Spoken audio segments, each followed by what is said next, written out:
मौन रहना एक साधना है और सोच समझकर बोलना एक कला है। किसी को कोई फर्क नहीं पड़ता कि आप किन हालातों में जी रहे हैं। आपको खुद ही आपके हालात बदलने होंगे।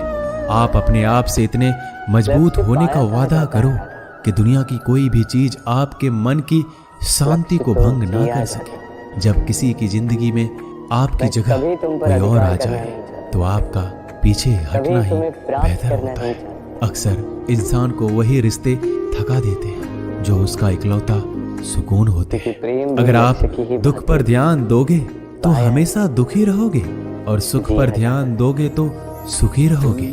आप जिस चीज पर ध्यान दोगे वही चीज सक्रिय हो जाएगी और आपके जीवन में तुरंत प्रवेश करना शुरू कर देगी। यही कुदरत का नियम है। हृदय से जो दिया जाता है वो हाथ से नहीं, मन से जो कहा जाता है वो शब्द से नहीं। चिंता मत करो। नदी का जल मीठा होता है क्योंकि वो सबको जल देती है। सागर जल लेता है इसीलिए खारा होता है और नाला उसका बहना रुक जाता है और इसी कारण से वो दुर्गंधपूर्ण हो जाता है, किसी काम का नहीं रहता। हमारे जीवन में भी कुछ ऐसा ही होता है। यदि नदी की भांति जीवन में कुछ देना सीखो तो जीवन में मिठास बनी रहेगी। यदि सागर की भांति बांटने के स्थान पर केवल संचय करते रहो तो मन में खटास बढ़ती रहेगी। और यदि नाले की भांति बहना छोड़ दो, कर्म करना छोड़ दो तो किसी काम के नहीं रहोगे। इसलिए बिना किसी विराम के कर्म करते रहो और जो कुछ भी आपके पास है उसे बांटना सीखो। मन प्रसन्न होकर मेरे आसपास ये वृक्ष, ये पौधे, ये पुष्प देख रहे हैं आप? है ना सुंदर? क्योंकि आपने इन्हें देखा है।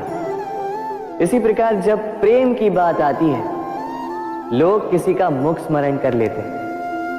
ऐसी आंखें, वैसी मुस्कान, तिरछी भ्रूकुटी, घने केश, पर क्या यही प्रेम का अस्तित्व है? नहीं, ये उस शरीर का अस्तित्व है जिसे हमारी आंखों ने देखा और हमने स्वीकार कर लिया। परंतु प्रेम भिन्न है। प्रेम उस वायु की भांति है जो हमें दिखाई नहीं देता, किंतु वही हमें जीवन देता है। संसार किसी स्त्री को कुरूप कह सकता है क्योंकि वो उसे अपनी तन की आंखों से देखता है, परंतु संतान उसी माता को संसार में सबसे सुंदर समझती है क्योंकि वो भाव से जुड़ी। तन की आंखों से देखोगे तो वैसे भी पहचान नहीं पाओगे जैसे राधा मुझे पहचान नहीं पाई। इसलिए यदि प्रेम को समझना है तो मन की आंखें खोलो और प्रेम से कहो राधे राधे। जब भी प्रेम की बात आती है हम सबसे पहले मन में एक नायक और एक नायिका का चित्रण कर लेते हैं। क्यों? आपके साथ भी यही होता है ना? पर क्या प्रेम केवल नायक नायिका के आकर्षण का बंधन है? नहीं, प्रेम तो परिवार से हो सकता है, माता पिता भाई बहन से हो सकता है, सखा मित्रों से हो सकता है, देश और जन्मभूमि के लिए हो सकता है, मानवता के लिए हो सकता है, किसी कला के लिए हो सकता है, इस प्रकृति के लिए हो सकता है। पर प्रेम कभी उस पन्ने पर लिखा ही नहीं जा सकता जिस पर पहले ही बहुत कुछ लिखा। जैसे एक भरी मटकी में और पानी आ ही नहीं सकता। यदि प्रेम को पाना है तो मन को खाली करना होगा। अपनी इच्छाएं, अपना सुख सब त्याग कर समर्पण करना होगा। अपने मन से व्यापार हटा दो, तभी प्यार मिलेगा और मन प्रसन्न होकर बोलेगा राधे राधे। प्रेम विधाता की सबसे सुंदर कृति है, परंतु हर कृति को संभालना पड़ता है। अब इसी मूर्ति को देख लीजिए। जब कलाकार ने इसे रचा तब ये बहुत सुंदर थी, परंतु इसके पश्चात इसे संभाला नहीं गया।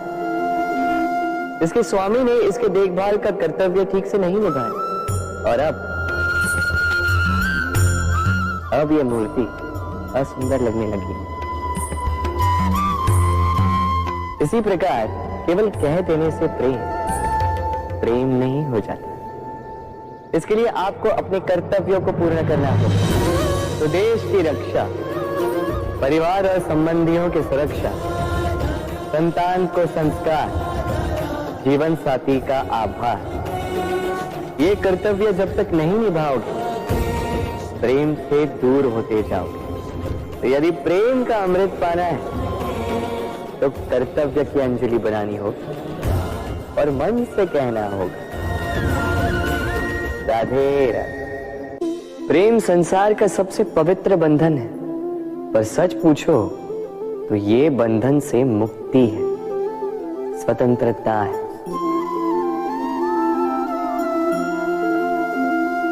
नहीं समझे? समझाता हूं। यदि कोई आपका प्रेम ठुकरा दे, यदि कोई आपका प्रेम समझ ही ना पाए, तो क्या होगा? कुछ उदास हो जाएंगे, कुछ छल करके प्रेम पाना चाहेंगे, तो कुछ बलपूर्वक प्रेम पर अधिकार करना चाहेंगे। किंतु यह आवश्यक नहीं कि जिससे आप प्रेम करते हो उसे भी आपसे प्रेम, क्योंकि प्रेम कोई वस्तु नहीं है, न राज्य है न धन जिसे आप बल से अपने वश में कर सको। प्रेम वो शक्ति है जो आपके लिए हर बंधन तोड़ सकती है, किंतु स्वयं किसी बंधन में नहीं फंसती। तो जिससे भी आप प्रेम करते हो उसे स्वतंत्र छोड़ दीजिए, क्योंकि स्वतंत्रता ही वो भाव है जो जीव को सबसे अधिक प्रिय है। प्रेम सच्चा होगा तो उसे अवश्य समझ में आए। तब तक के लिए निस्वार्थ भाव से प्रेम कीजिए, स्वार्थ हट जाएगा तो प्रेम आ ही जाएगा और मन प्रसन्न होकर बोलेगा राधे राधे। मनुष्य का स्वभाव है कमाना, संग्रह कर, फिर चाहे वो धन हो, नाते, संबंध हो या हो प्रसन्नता। परंतु क्या आपने कभी सोचा है नियति ने ये संग्रह करने की प्रकृति मनुष्य में क्यों डाली? एक बीज से पौधा पनपता है, उसके भोजन से फल संग्रहित होता है। क्यों? इसलिए ताकि वृक्ष उसे स्वयं खा सके? नहीं, बल्कि इसलिए ताकि वो भूखे जीवों में बांट सके। अब आप पूछेंगे कि इसमें वृक्ष का क्या लाभ? लाभ है, क्योंकि जो बांटता है वो मिटता नहीं। जो फल ये जीव खाते हैं वो उसके बीजों को वातावरण में बिखेर देते हैं, जिससे जन्म लेते हैं नए वृक्ष। उसकी जाति, उसका गुण, उसकी मिठास अमर हो जाती है। इसलिए स्मरण रखिएगा, अमीर होने के लिए एक एक क्षण संग्रह करना पड़ता है, किंतु अमर बनने के लिए एक एक कण बांटना पड़ता है। राधे राधे। मन बड़ी ही विचित्र कृति है ये मन। शरीर के किस अंग में बसता है कोई नहीं जानता, किंतु संपूर्ण शरीर इस मन की इच्छा साकार करने के लिए प्रयास करता रहता है। अब यदि मन कुछ खाने का करे तो व्यक्ति उसकी वनो उपवनों की इच्छा साकार करने का माध्यम ढूंढता रहता है। अब यदि मन किसी को शत्रु समझ ले तो व्यक्ति उसे नष्ट करने का हर संभव प्रयास करता है। अब यदि मन किसी से प्रेम करे तो उसकी प्रसन्नता के लिए हर सीमा लांघने के लिए सज्ज रहता है। परंतु जीवन सुखद हो इसके लिए आवश्यक है कि मन खाली हो।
संतान की इच्छा समझ लेनी चाहिए और संतान को उसी विश्वास के साथ माता पिता को विश्वास में ले लेना चाहिए। एक बार संवाद करके देखिए, वर्तमान और भविष्य दोनों ठीक हो जाएंगे। हम में ऐसा कोई नहीं होगा जिसने वृक्षों को ना देखा, वृक्षों पे इन पक्षियों को ना देखा, इनके घोंसलों को ना देखा, इन पक्षियों को अपने छोटे छोटे बच्चों को भोजन कराते ना देखा।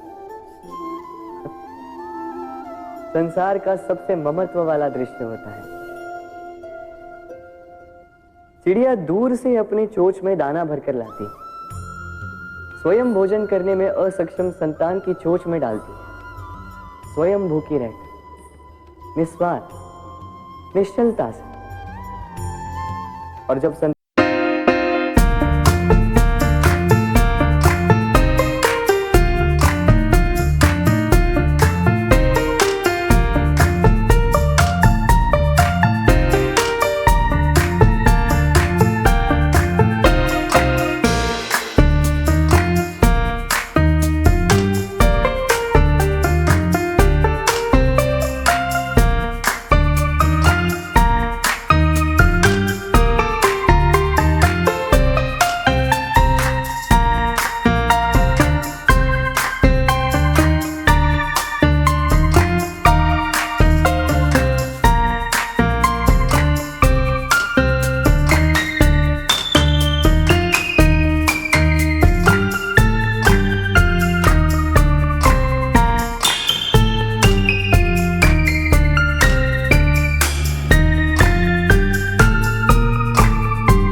नहीं, स्वार्थ ये शब्द बना है स्व से, अर्थात स्वयं से। यानी कि जिस कार्य में केवल स्वयं का अर्थ हो, केवल स्वयं का लाभ चाप हो, वो स्वार्थ। अब प्रश्न ये उठता है कि आपका स्व क्या है। यदि आपके स्व में केवल आप हैं तो आप अवश्य स्वार्थी हैं। यदि आपके स्व में परिवार सम्मिलित है तो आप परिवार्थी हैं।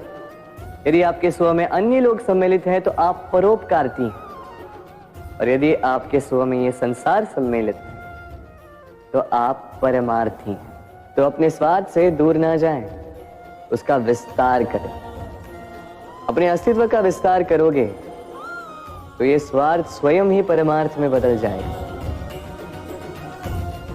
राधे राधे। भूल और मनुष्य, इन दोनों का संबंध कुछ वैसा है जैसा पंख और चिड़िया का, जैसा धारा और नदिया का। यदि भूल मनुष्य के स्वभाव का इतना महत्वपूर्ण अंग है तो आप सोचिए, इस पर लज्जा क्यों? इस पर लज्जा करना ठीक है ही नहीं। वैसे देखा जाए तो भूल हमें स्वयं को और श्रेष्ठ बनाने का अवसर देती है, पहले से अच्छा प्रदर्शन करने की प्रेरणा देती है। अब कदाचित आप में से कुछ इस बात से सहमत नहीं हो, क्योंकि बहुतों की दृष्टि में भूल दोष को जन्म देती है, दोष अपराध को, और अपराध के लिए क्षमा नहीं दंड मिलना चाहिए। किंतु क्या आपने कभी सोचा है कि ऐसा क्यों होता है? क्या कारण है इसका? इसका कारण है भूल स्वीकार करने से बचना। यदि आप कोई भूल करोगे और उसे स्वीकारोगे नहीं तो वो भूल दोष में बदल जाएगी और वो दोष अपराध। तो साहस रखिए, अपनी भूल को स्वीकार करना अपनी भूल को सुधारने की दिशा में सबसे पहला कदम होता है। और स्मरण रखिएगा, यदि कुछ अपराध है तो वो है समय पे अपनी भूल ना स्वीकार। राधे राधे। कितना सुंदर पुस्तक है, सुंदर आवरण है, सजाए हुए पृष्ठ है।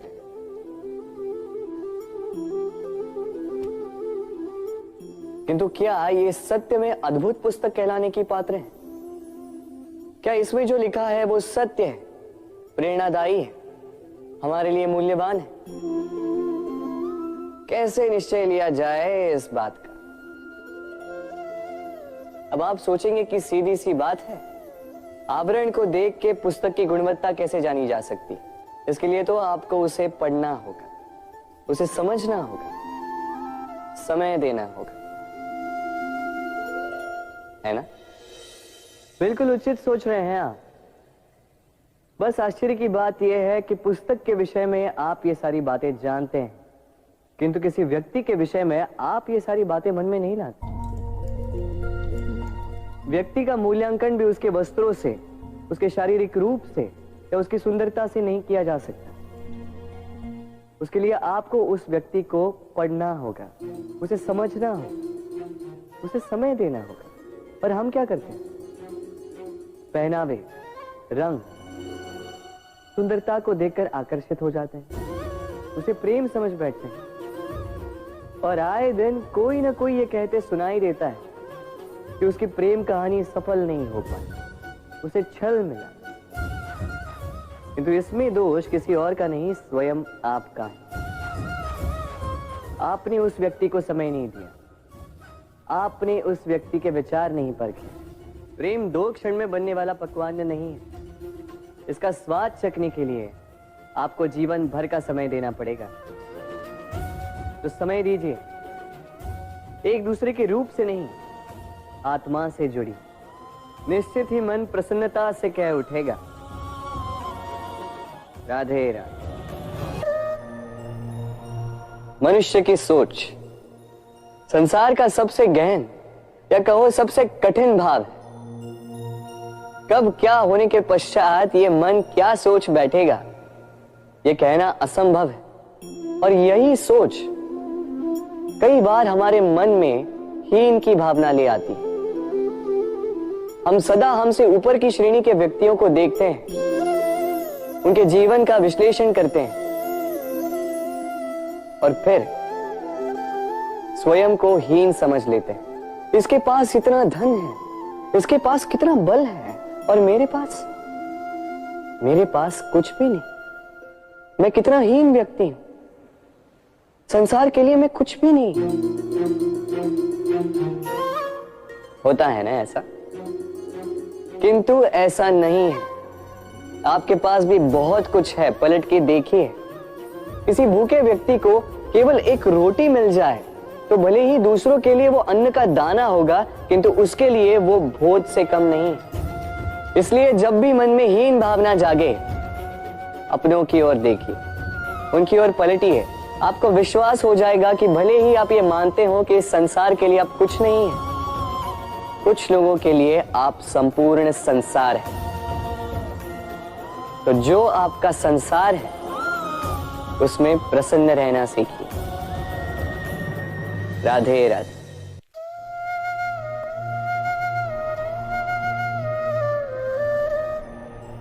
असमंजस में होंगे ना कि मैं क्या कर रहा हूं, क्या लिख रहा हूं, देखना चाहेंगे? अब आप सोच रहे होंगे कि मैं माटी पे माटी क्यों लिख रहा हूं। इसके पीछे एक बड़ा कारण, किंतु वो बताने से पूर्व तनिक मुझे पानी पे पानी तो लिखने दीजिए।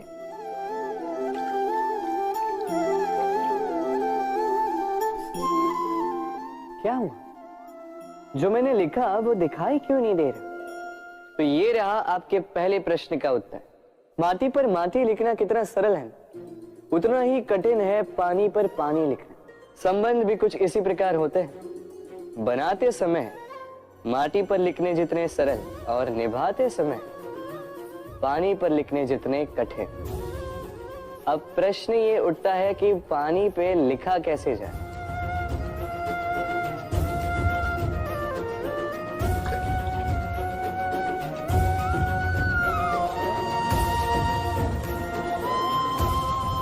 इस प्रकार ये पाषाण जल की सतह से होते हुए जल में समा गए। ठीक इसी प्रकार हमें संबंधों को भी निभाना है।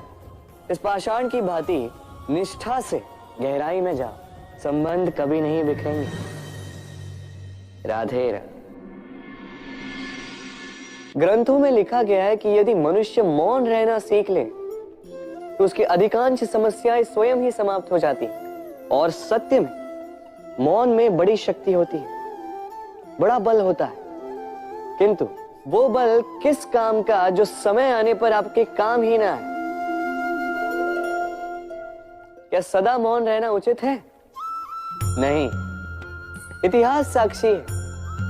संसार में अधिक विपदाएं इसलिए आई क्योंकि समय पड़ने पर मनुष्य उसका विरोध नहीं कर पाया, मौन रह गए। यदि मौन रहना शस्त्र है तो उसका सही समय पर उपयोग करना भी आवश्यक है। यदि अकारण मौन रहोगे तो बुरे तत्व उसे सहमति समझ लेते, फिर धीरे धीरे वो आपका स्वभाव बन जाता है, आपका अभ्यास हो जाता है, और फिर आपका व्यक्तित्व एक साधारण से पाषाण के भांति बन जाता है। अपनी वाणी का आवश्यकता पड़ने पर सदुपयोग कीजिए। वाणी को कब वश में रखना है और कब मौन नहीं रहना है, इससे भी अधिक महत्वपूर्ण है ये समझना कि उसे कब तोड़ना है। राधे राधे। जीवन में हम कई लोगों से मिलते हैं। आप भी ऐसे कई लोगों से मिले होंगे जिन्होंने स्वयं को असफल मान लिया, निराश हो चुके, जिन्होंने ये स्वीकार कर लिया है कि इस जीवन में उनसे कोई कार्य हो ही नहीं पाएगा, वो कुछ कर ही नहीं सकते, किसी कार्य के वो योग्य ही नहीं। किंतु ऐसा नहीं। इस संसार में ऐसा कुछ भी नहीं है जो योग्य नहीं है। कोई ऐसा अक्षर नहीं है जो किसी मंत्र का भाग ना, कोई ऐसी जड़ी बूटी नहीं है जो औषधि ना, कोई ऐसा विष नहीं है जो समय आने पर अमृत ना बन जाए। और इसी प्रकार कोई व्यक्ति अयोग्य नहीं होता, उसे अयोग्य बनाती है उसकी सोच। इसलिए स्वयं को जानो। जान जाओगे कि आप क्या, अपने अंतर मन को जगाएं। आप देखेंगे कि जिस संसार की नींव ही बनी है आशा से, उस संसार में निराशा, हताशा और हार जैसा कोई भाव अस्तित्व ही नहीं रखता। राधे राधे। यदा यदा हि धर्मस्य ग्लानिर्भवति भारत अभ्युत्थानम् अधर्मस्य तदात्मानं सृजामि। जब जब धरती पर पाप बढ़ता है, धर्म की हानि होती है, तब तब मैं आता। ये तो आप सब जानते हैं, किंतु क्या आपने कभी सोचा है कि क्यों मैं इस धरा का जीव बनकर ही अवतरित होता हूं? क्यों मैं मनुष्य के रूप में आपके बीच में रहता हूं? आज बताता हूं। संसार में पाप और पुण्य संतुलन में चलते हैं, किंतु जब पाप सीमा से आगे बढ़ जाता है, मुझे आना ही होता। कारण यह है कि आप मुझे भुला देते। चौकिए मन, मैं आप ही में बसता हूं। बस आप स्वयं के भीतर बसे परमात्मा को भूलने लगते हैं। इसलिए मुझे आना पड़ता है आपको यह बताने कि सारी शक्ति आप में ही समाहित है। पर आप क्या करते हैं? मेरा सम्मान करते, मुझे पूजते, मुझसे शक्ति मांगने लगते, भांति भांति की इच्छाएं मेरे सामने रखते। मुझे आपकी श्रद्धा से कोई आपत्ति नहीं, मुझे आपत्ति है उस भाव से जो आपको दुर्बल बनाता है। परमात्मा में श्रद्धा रखिए, किंतु स्वयं की आत्मा पर भी विश्वास कीजिए, क्योंकि इस संसार में ऐसा कुछ भी नहीं है जो आप नहीं कर सकते। हर नर में नारायण बसते हैं और हर नारी में लक्ष्मी। तो पहचानिए अपने भीतर के नारायण को और बदल दीजिए इस समय के चक्र को। मुझे प्रसन्नता होगी कि मेरे अवतार लेने का वास्तविक प्रयोजन आपको समझ आए। तो शंका त्याग कर शंकर बन जाइए, अन्यथा कंकड़ के समान रहना हो। राधे राधे। कभी आपने सोचा इस संसार में हम सबसे अधिक किससे जुड़े? अब कोई कहेगा माता पिता, कोई कहेगा मित्र, कोई कहेगा पत्नी, तो कोई कहेगा संतान। नहीं, यदि इस संसार में हम किसी से जुड़े हैं तो वो है समय। समय ही हमारा भूत है, समय ही हमारा वर्तमान है और समय ही हमारा भविष्य है। और हम क्या करते हैं? सबसे अधिक जुड़े समय को, सबसे बहुमूल्य संपत्ति को हम नष्ट कर देते हैं। कोई भविष्य के ऊंचे सपनों को बुनता है, कोई बीते कल को कोसता है, किंतु तनिक सोचिए, बीता कल आपके सोच विचार करने से बदलने नहीं वाला। और भविष्य के विषय में सोच विचार करके यदि आप अपना वर्तमान नष्ट कर देते हैं, तो आपका भविष्य भी बीते कल की भांति ही होगा। इसलिए आज के विषय में सोचिए, उसे उत्तम बनाए। आपका भूतकाल और आपका भविष्य अपने आप उत्तम हो जाए। राधे।